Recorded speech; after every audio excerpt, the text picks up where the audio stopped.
지금도 지구상에는 정치, 경제, 종교가 또 문화가 끊임없이 이 충돌을 하고 있습니다.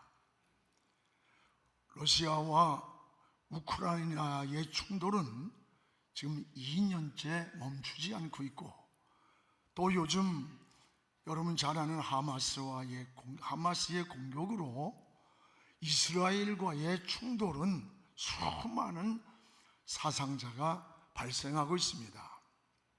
이것은 철저히 종교 전쟁에서 출발합니다. 지구상에는 국가 간의 충돌, 또 정치적인 충돌, 군사적인 충돌, 이념적인 충돌, 종교 간의 영토, 문화적 충돌이 끊임없이 일어나고 있습니다. 세상에는 이런 보이는 세계만이 아닙니다. 보이지 않는 세계에도 끊임없이 충돌하고 있습니다. 이것을 영적 충돌이라고 합니다. 충돌이란 갈등이 부딪힘을 말해요. 미국의 정치학자인 세뮤얼 헌팅턴이 쓴 이 문명의 충돌이란 저서는 유명합니다. 세계에서 문명과 문명의 충돌은 세계 평화의 가장 큰 위협이라고 했습니다. 또한 냉전 체제에는 정치적 이념의 충돌이었다면 지금은 문명과 문명의 충돌이라고 했습니다. 문명의 바탕을 둔 국제 질서만이 이런 충돌을 막는 방어 수단이라고 했어요. 그러나 이런 문명의 충돌보다 더 무서운 충돌이 있습니다. 그것이 바로 영적 충돌입니다. 우리 인간의 내면 속에는 육체적인 것과 영적인 것이 끊임없이 충돌하고 있고, 사람의 뜻과 하나님의 뜻이 충돌을 합니다. 그래서 사도 바울도 로마서 8장 6, 7절에 보면 육신의 생각과 영의 생각이 충돌한다고 했고, 또 로마서 7장 22절에서 23절에 보면 우리 속에서 있는 속사람과 또 하나의 겉사람의 이 법이 충돌을 하고 있다라고 하는 것을 고백하고 있습니다. 지금 여러분 속에서도 이 육신의 것과 영적인 것, 선과 악이 끊임없이 충돌하고 있다는 것을 알아야 합니다. 여러분, 이런 영적 충돌을 어떻게 우린 해결할 수 있을까? 오늘 말씀에는 인생이 살아가는데 두 갈래길이 있음을 소개합니다. 하나는 성령을 따라 살아가는 길이 있고, 또 하나는 육체의 소욕을 따라 살아가는 길이 있습니다. 성령과 육체의 소욕은 끊임없이 충돌을 일으키는 겁니다. 이런 충돌이 내적인 갈등입니다. 이것을 우리는 영적 충돌이라고 말합니다. 그래서 오늘 17절에 이렇게 말씀합니다. 육체의 소욕은 성령을 거스리고 성령은 육체를 거스리나니 이 둘이 서로 대적하므로 너희가 원하는 것을 하지 못하게 하려 함이라. 육체의 소욕과 성령의 소욕이 서로 충돌한다는 거예요. 사도 바울은 이 육체의 충돌을 어떻게 이길 수 있는가를 오늘 갈라디아 성도들에게 말씀하고 있습니다. 오늘 여러분의 내면에도, 여러분의 삶에도 보이지 않는 충돌이 늘 일어나는 거예요. 이런 충돌에서 영적 삶의 안식을 얻고 승리를 얻기를 주님의 이름으로 축복을 합니다. 무엇보다 따라합시다. 성령을 따라 행하라. 오늘 우리가 영적 충돌에서의 승리는 무엇보다 성령을 따라 행하는 것이라고 했습니다. 오늘 16절을 우리 함께 읽겠습니다.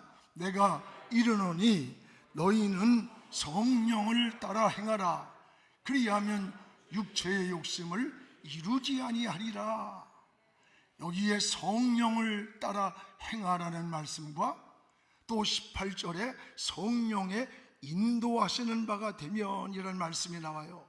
성령을 따라 행하는 일, 성령의 인도를 따라가는 일, 이 말씀을 주목해 보십시오. 한마디로 말하면 성령이 주체가 되는 것을 말하는 거예요. 여러분, 신앙생활은 내 힘으로, 내 의지로 하는 게 아니에요. 노력으로만도 한계가 오는 겁니다. 결심으로도 한계가 오는 거예요. 그래서 스가랴 4장 6절에 보면 힘으로도 안 되고 능으로도 안 되나 나의 영으로 된다라고 했었어요. 이 영이란 말은 히브리어로 루아흐래, 루아흐.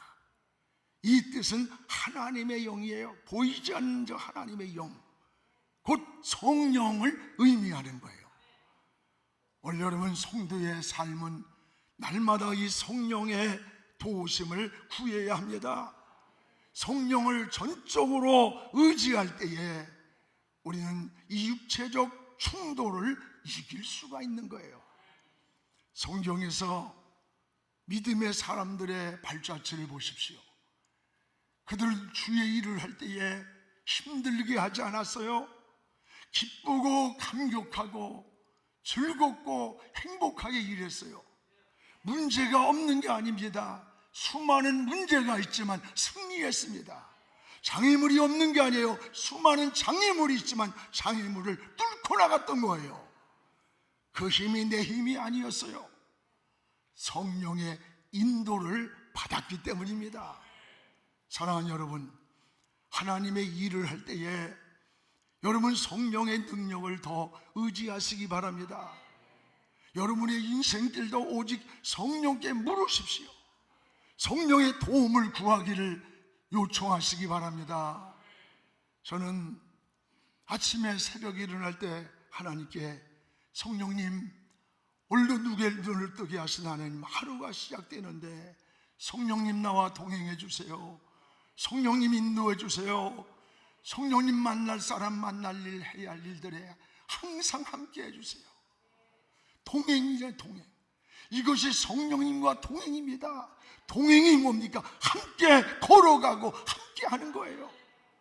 바로 성령께서 육체의 욕심을 이길 힘을 주시고, 성령이 동행할 때 우리에게 지혜를 주시고, 부딪히는 여러 영적 충돌에서의 승리를 주신다고 하는 말씀이에요.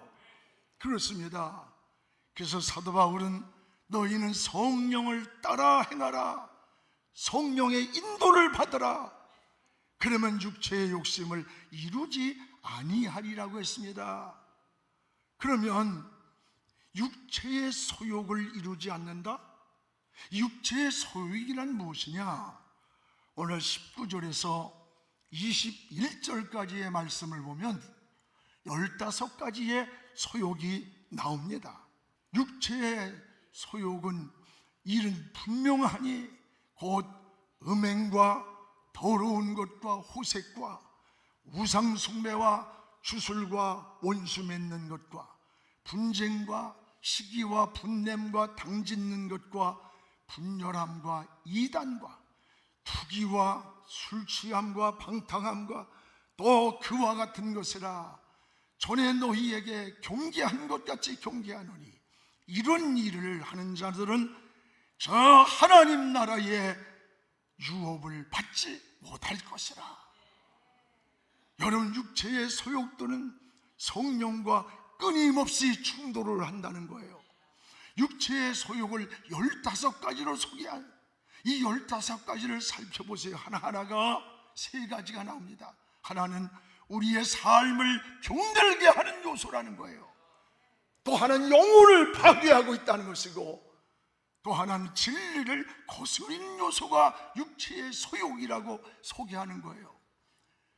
여러분, 더 중요한 게 뭔지 압니까? 오늘 이 육체의 소욕이 이방인들을 향한 설교가 아니라는 데 있습니다.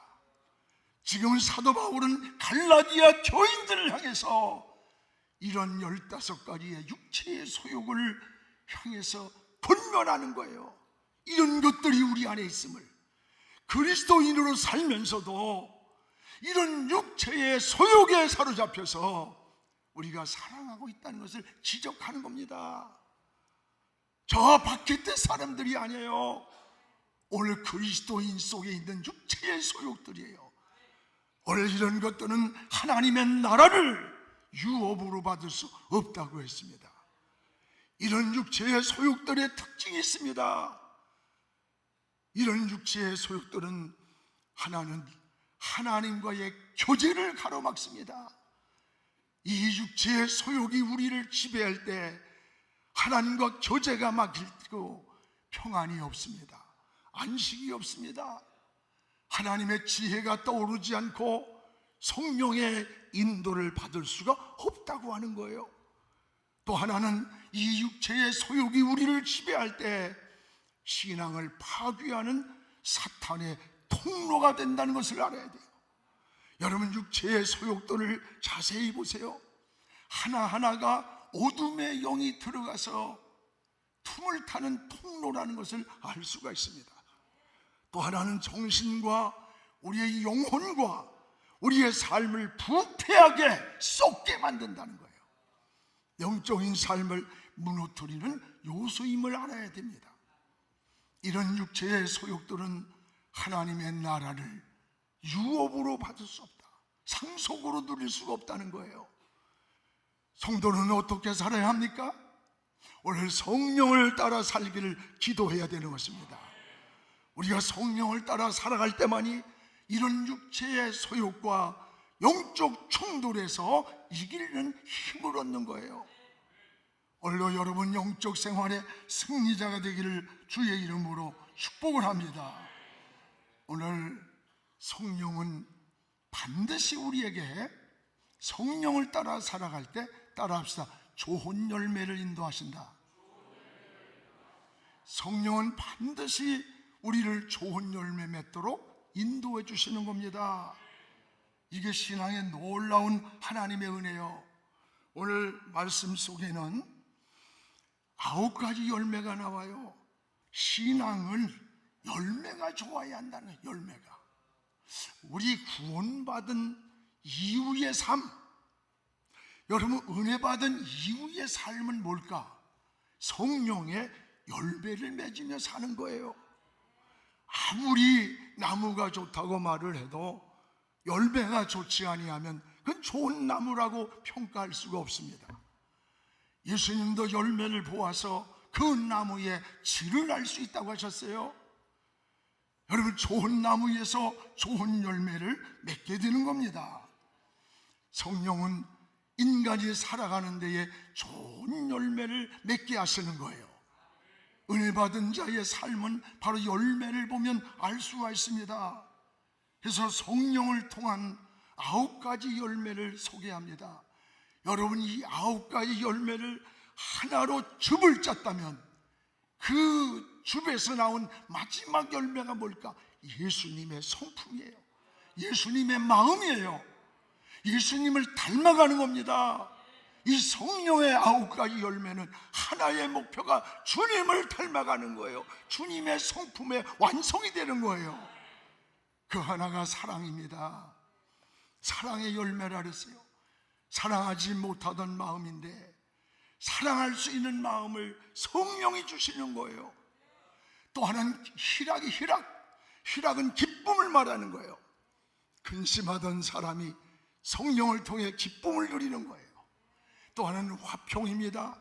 하나님과의 화평, 사람과의 화평은 성령을 통해 누리는 평화가요. 또 하나는 오래 참음이라고 그랬어요. 여러분, 인내할 수 있는 이런 마음, 내가 인내할 수 없는 환경임에도 불구하고 참고 기다릴 수 있는 그 마음도 성령이 주시는 거예요. 또 하나는 자비라고 했습니다. 자기 중심적이고 이기적인 나에게 긍휼한 마음, 불쌍히 여기는 마음, 뭔가 넘어지고 이런 걸 외면할 수 없이 그 마음도 성령이 준 마음이라 그랬어요. 또한 양선이란 말은 착하고 여러분 선한 마음을 성령이 주시는 거예요. 또한 충성입니다. 신실한 사람으로, 믿을 만한 사람으로 변화시켜 주는 것, 이것도 성령이 하신다는 거예요. 또는 온유한 마음이에요. 온유란 말은 부드러운 거예요.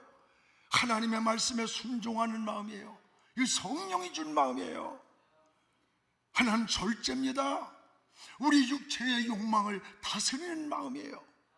여러분, 절망이 올 때 절망하지 않고, 분노할 때 분노를 절제할 수 있는 마음, 자신을 절제하는 마음, 이게 여러분 내 의지만이 아닌 성령이 주는 열매라고 했습니다. 사랑하는 여러분, 오늘 이 9가지 성령의 열매 가운데 여러분은 몇 가지 열매를 지금 맺고 있다고 생각합니까? 여러분을 스스로 영적인 진단을 해보시기 바랍니다. 여러분 은혜 받은 이후의 삶이 뭡니까?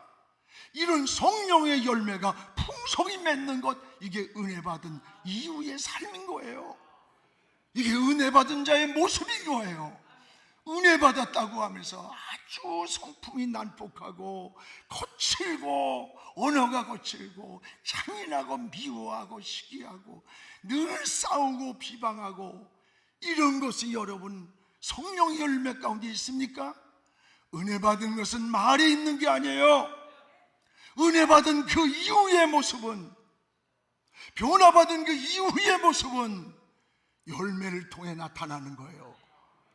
좋은 열매가 맺어지도록 성령의 도움을 구하시기를 축복합니다. 성령을 따라 살아가기를 기도하시기 바랍니다. 성령이 좋은 열매 맺도록 여러분의 길을 인도해 주시는 거예요. 또 하나, 성경은, 사도 바울은 우리 하나님 믿는 사람들을 그리스도 예수의 사람들 이렇게 말했습니다. 오늘 여러분이 그리스도 예수의 사람들이에요. 오늘 하나님의 은혜를 경험하고 성령 받은 이후, 은혜 받은 이후, 예수 믿고 구원받은 이후에 우리의 삶이 그리스도 예수의 사람들의 삶이에요.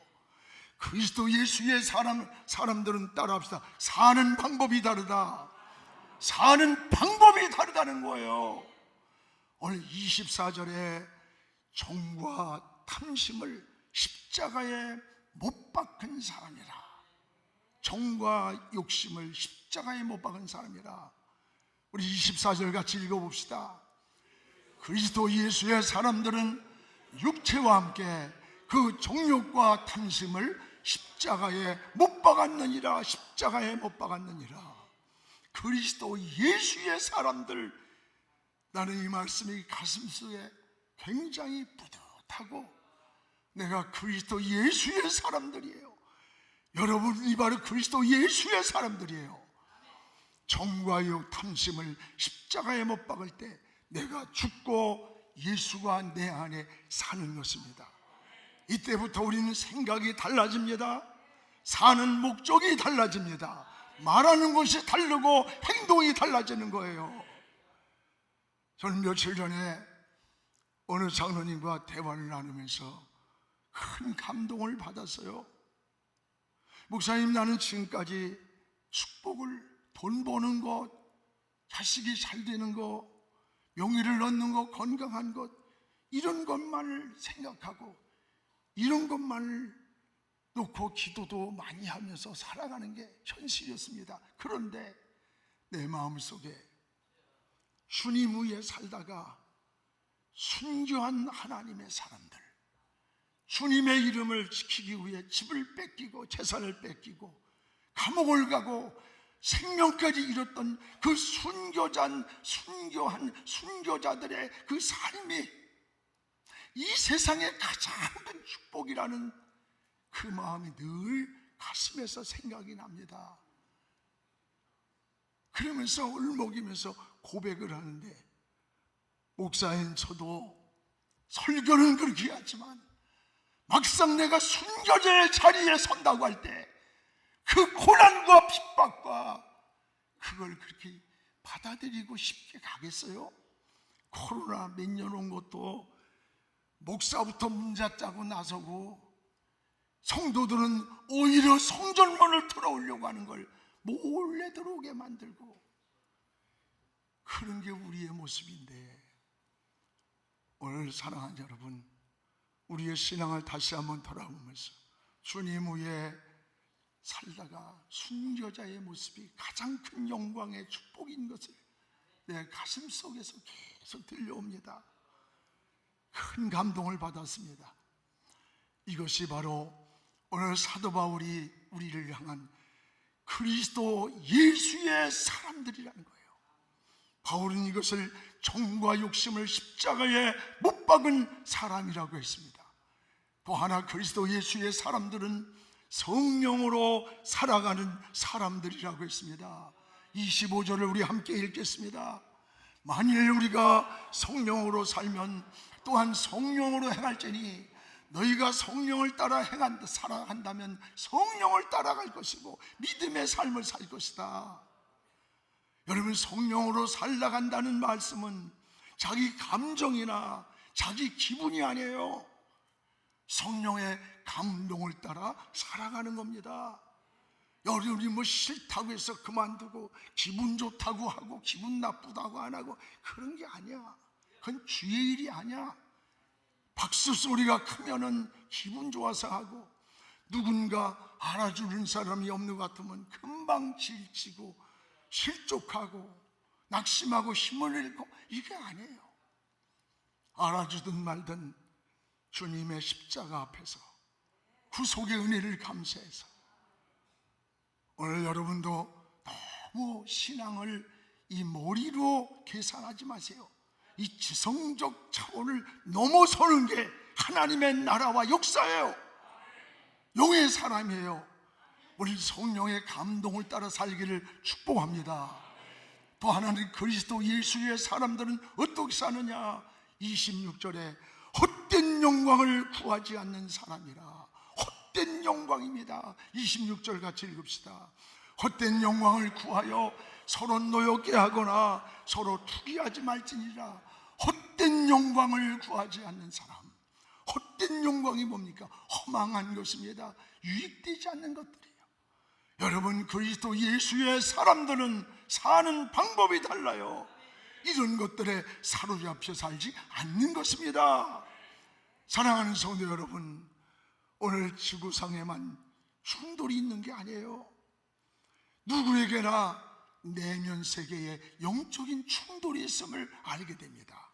이 충돌은 내적 갈등이에요. 부딪힘이에요. 늘 시끄러운 거예요. 오늘 이런 영적 충돌에서 이기는 비결이 뭡니까? 여러분의 의지와 결단도 중요하지만 성령을 따라 살라는 거예요. 성령을 따라 살아가면 성령이 도와주시는 거예요. 영적 충돌을 이길 수 있는 힘을 주시는 겁니다. 오늘 여러분, 이것이 하나님 은혜예요. 성령은 육의 못된 성질을 고쳐주시는 거예요. 좋은 열매를 맺도록 인도해 주시는 겁니다. 성령님과 동행하시기 바랍니다. 성령님을 의지하시기 바랍니다. 여러분, 성령을 통해 영적 충돌에서 승리하는 하나님의 사람들이 되기를 주의 이름으로 축복합니다. 오늘 여러분, 성령의 9가지 열매, 이것은 결론에 주님의 모습, 주님의 마음, 주님의 성품이에요. 은혜의 최고봉입니다. 오늘도 예수 그리스도를 닮아가며 영적 생활에서 세상에서 승리하는 우리 영안의 성도들 되기를 주의 이름으로 축복합니다. 기도하겠습니다. 거룩하신 우리 아버지 하나님, 감사합니다.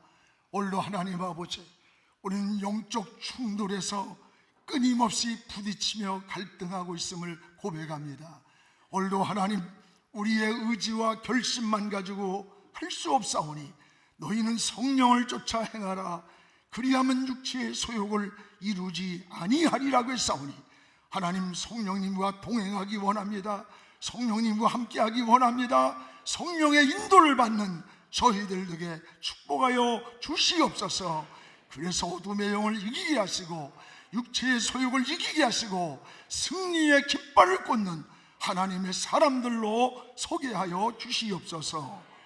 예수님 이름으로 기도하옵나이다.